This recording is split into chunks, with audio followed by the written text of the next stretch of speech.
Chapter 8. A Second Chance.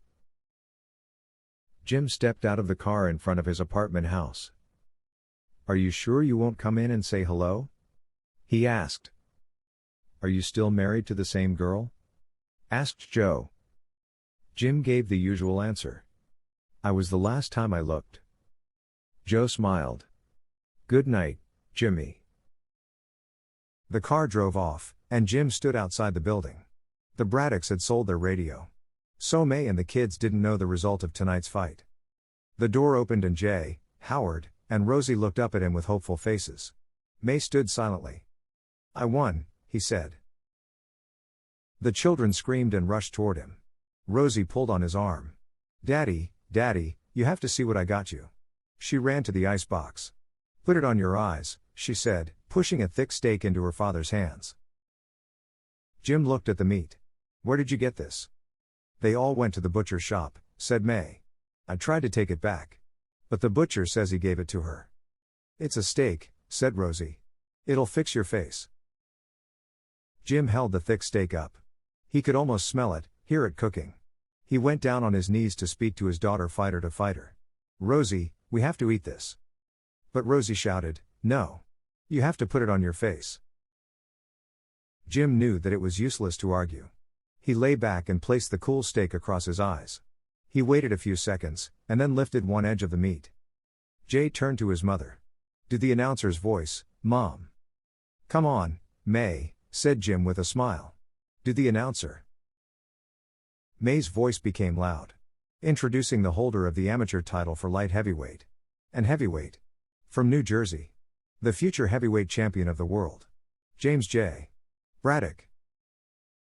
These last words were shouted. The kids went wild, laughing and jumping around the room. Jim took the steak from his face. "This really worked," he told his daughter. "Let's eat." He crossed to the stove and started cooking the meat. Soon the sound and the delicious smell filled the apartment. "Jim," May whispered. "Is it really just one fight, or are they letting you back in?" Jim kissed her head. It was just the one fight. Relief swept through May. As she went to the stove to get the steak, she said silent thanks that her husband would never step inside the ring again. The early morning walk to the docks was the same as usual. But Jim felt different. His body ached. But his steps were quicker than they had been in months. He joined the group of men at the fence. Finally, the foreman Jake appeared and began pointing to men. 6, 7, 8. Jake's eyes passed Jim, then returned to him. The foreman said Jim's name and everybody turned to look. 9. Jim closed his eyes in relief. As he passed through the gate, Jake said to him, "I listened to the fight last night." He took out his newspaper. Jim's eyes ran over the words. "Braddock knockout over Griffin IN 3. Jim shook his head, not believing it. A few men crowded round to hear what he had to say. They seemed surprised that he had come to work today. "It was one night only," explained Jim. "My share was $125. We had bills of $120 to pay. That left me with $5. Jake laughed. "That makes you a rich man." Then he said seriously, "Good fight." Jim could see that these men around him, with their old clothes and tired faces, had found hope watching him fight. He had fought something real, something he could see they all wished for that chance. He joined his partner, Mike. Words weren't necessary. The two picked up their hooks and began to work, moving the heavy sacks. "Why didn't you tell me you were going to win again?" said Mike. "I didn't put any money on you." Mike smiled, but it wasn't the smile Jim remembered. It was tired. Less happy. "Come on," Mike said. "Talk me through that last round." Jim started describing the events of the last round again. Since the cast had come off his arm, he worked with both hands. Without thinking, he moved the hook to his left hand. And continued working with smooth, strong movements. A week later, May was walking back from the stores with Rosie. When she saw a shiny new car drive away from their apartment house. Joe Gould's car. She found Jim standing in the yard behind the building. He looked so happy, so handsome. And confident in the sun, with his square chin and his bright eyes up to the blue sky. Then he turned and May felt her heart stop. She saw it in his eyes, the old excitement. Joe was here, said Jim. He thinks they'll let me box again. It was hard for May to speak. You said it was one fight. It's my chance, May, to make you and the kids proud. May fought to control her fear and anger. I am proud. And grateful. But what would we do if something bad happened to you? Something worse than a broken hand. So you couldn't work? She couldn't even tell her worst fear. What will happen if you're killed? What would happen to us? Demanded May. To the children? We're hardly managing now. Jim shook his head sadly. He waved a hand at the broken building, the empty yard. Couldn't she see? He was already killing himself, and for what? A few coins at the end of a long day's work? I have to do better than I'm doing, he replied. May stepped closer. Things are better now. Please, Jim. He wanted to take her in his arms. But he stopped himself. He had to think about the family's future. The strength was clear in his voice. I can still take a few punches. At least in the ring you know who's hitting you. May felt helpless as she watched him walk to the building's dark back door. This isn't over, James Braddock, she promised. The next morning Jim left early for the gym. May left the apartment house, too. She took the kids to her sister's house. And then she crossed the Hudson River to New York City. She was going to the small part of the city known as the Upper East Side. It was an area of beautiful houses, expensive apartment buildings, and fine hotels. Some of the richest people in the country lived on the blocks along the city's Central Park. 2 streets away, the buildings weren't quite so beautiful. But they were still home to wealthy people. In front of each apartment building, a uniformed doorman stood guard.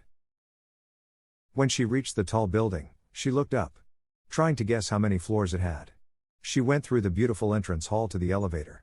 On the 15th floor, she moved down the line of doors. She knocked on one and called politely. Open the door, Joe. There was no answer. She tried again, and again. But nobody came to the door. Joe, open this door now. May shouted. You're not going to hide in your expensive apartment while you turn my husband into a punching bag. I won't let you get him hurt again. The door opened. You'd better come in, said Joe Gould. As she pushed past him, May's anger died. She had expected the manager's home to be beautiful. But she looked around now at a completely empty apartment. Minutes later, she sat on a camping chair, drinking tea with Joe and his wife Lucille. She hadn't expected this friendly welcome. Sorry, said Joe, pointing to the door. People have to think you're doing well. I thought, said May. That's the plan, said Joe, touching his fine brown suit. Show people you're doing well, even if you're not. We sold the last of the furniture last week, he continued, so Jimmy could train.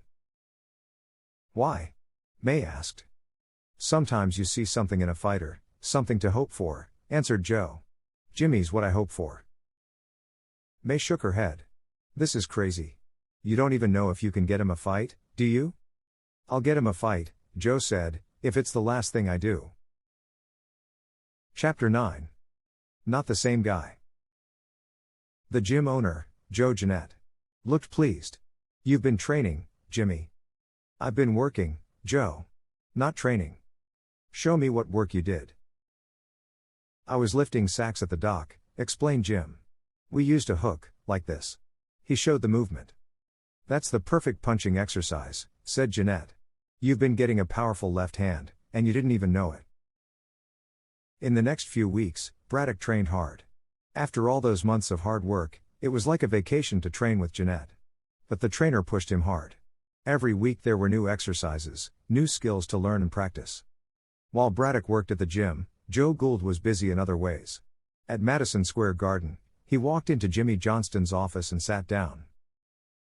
You're going to arrange a fight between Jim Braddock and John Henry Lewis. Johnston looked up from the papers he was signing. Now why would I do that? Joe smiled confidently. Lewis is number 2 in line to fight for the heavyweight title. And he's already beaten Braddock once before. So put Braddock against Lewis. If Lewis wins, your boy has had a good practice fight before his next opponent, and you make some money. If, by some chance, Braddock beats Lewis, you have a people's favorite, which means you make more money. Whatever happens, you're richer with Braddock back in the ring. Gould sat back. So what do you say?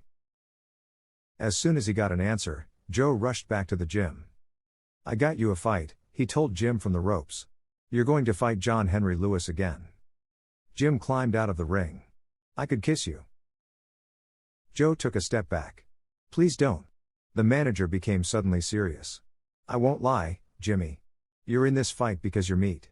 But if you win it, I can get you another one. If you win the next, then everything changes. Jim understood. He turned toward the heavy punching bag. Jimmy, Joe called. Jim turned and saw the old fire in his manager's eyes. Win, said Joe. It was the afternoon before the fight. Jim was still at home. I know this isn't what you wanted, he said softly to May. But I can't win if you don't support me. May put the pile of clean clothes down and stepped up to her husband. I always support you, she whispered. While their parents were kissing, the three children took their chance to run out of the apartment. They walked through the small crowd that stood outside the building. Soon they stood again in the butcher's shop. What can I do for you today? Sam, the butcher, asked. My dad's fighting a man who beat him badly once before, said Rosie anxiously. What kind of steaks do you have? Down the block, Jim stepped out of the apartment house and was met by a small crowd of neighbors. We're all supporting you, said an old man. Take him down, Jim, cried another. Suddenly, a familiar face appeared in front of Jim, Mike Wilson. They shook hands. I put some money on you, Mike said. Mike, everybody expects Lewis to win, said Jim. But Mike just gave a confident smile. Do you need some help in your corner? He asked. Jim shook his head. I have my regular guys for that. You know how it is, Mike. Mike's shoulders dropped. But he tried to laugh. Sure I do, Jim. Now go and win the fight. The powerful jab pushed Braddock back against the ropes. John Henry Lewis was a young black boxer with quick hands. And a lot of skill. His perfectly timed combinations of punches pushed Jim onto the ropes again. Lewis is here to repeat his win over Braddock, said the radio announcer. For 3 rounds, the two fighters danced around the ring, looking for the other man's weak areas.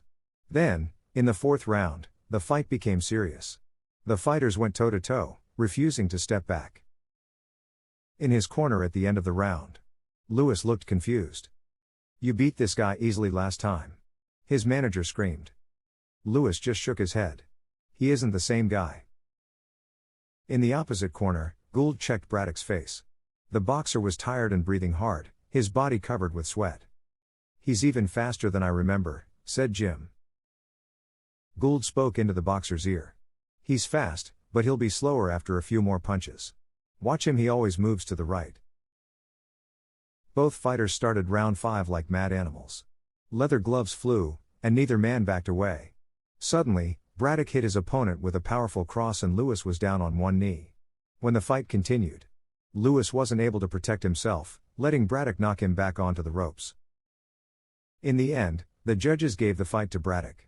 Some sports reporters said that he had deserved to win. Others said that he had just hit Lewis with a few lucky punches. As Joe Gould gave Jim his share of the prize money, he said, "Take care of yourself. Our luck has changed, I'm sure of it." A month later, in December 1934, Jimmy Johnston made the announcement that Joe Gould expected. He was going to organize fights among the top heavyweight boxers. Finally, one man would be chosen to fight the champion. Max Baer, for the heavyweight title.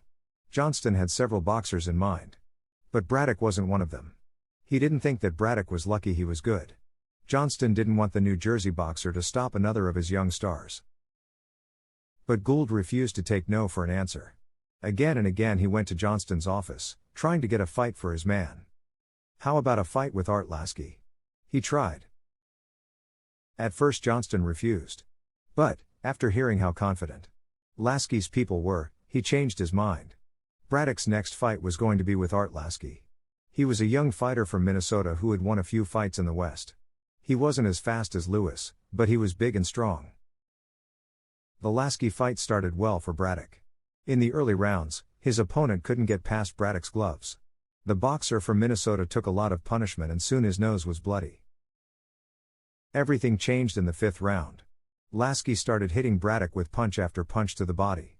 Fighting with new confidence, He took the next few rounds from the New Jersey man. In the 11th round, Braddock found himself back on the ropes, as Lasky's fists flew at him. Art Lasky is ending the story of Jim Braddock's second chance in boxing, said the radio announcer. A big punch hit the side of Braddock's head and his mouthguard flew out. The crowd waited for Braddock to drop. Instead, he stood there, eye to eye with Lasky. Then he calmly walked over and picked up his mouthguard. "I can't believe my eyes," said the announcer. Braddock just took Lasky's best punch and it had no effect on him. Braddock was a different fighter after that. He fought from a distance, throwing jabs at Lasky's bloody face. In the 15th round, Braddock's glove hit the other man's nose. Blood showered the ring. "This is unbelievable," shouted the radio announcer. "Nothing can stop Braddock now." As Lasky moved with increasing difficulty, Braddock hit him with a combination of punches that sent him into the ropes at the side of the ring. Those ropes were the only thing that kept Lasky on his feet. And the winner is James J. Braddock. The shouts of the crowd reached the streets outside. By radio, they reached across the country.